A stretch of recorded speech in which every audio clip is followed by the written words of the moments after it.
Well, after the rubbish last week about the government were consulting with the crossbench, which they were not, by the way, and now we are told that the dodgy deal on electoral reform is all but done. It's the only time you will see the major parties working together and vote together, and it's not to protect you Australians, it is to feather their own nests. That's all the major parties care about is themselves. These electoral reforms have one purpose and one purpose only, and that is to lock in the power of the major parties. It does nothing about the entities that both major parties use to funnel dark money into their parties.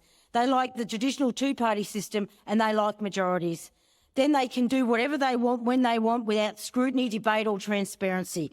But the element that really gets to me is that they're increasing the amount the Australian taxpayer is going to be paying per vote. I'm not sure that a lot of Australians know about this, but if a candidate gets more than 4% of first preferences, then the taxpayer pays them or per vote $3. This will increase to $5 a vote.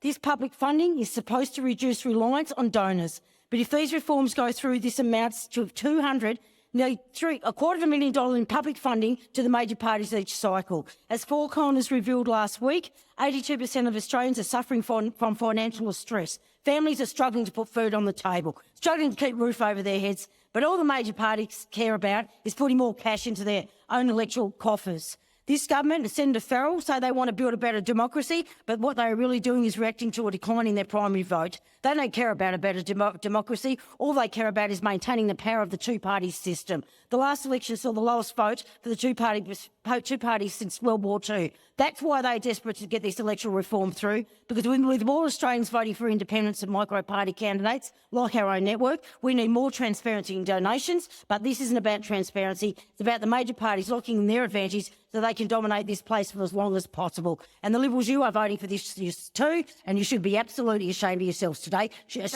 Absolutely shameful.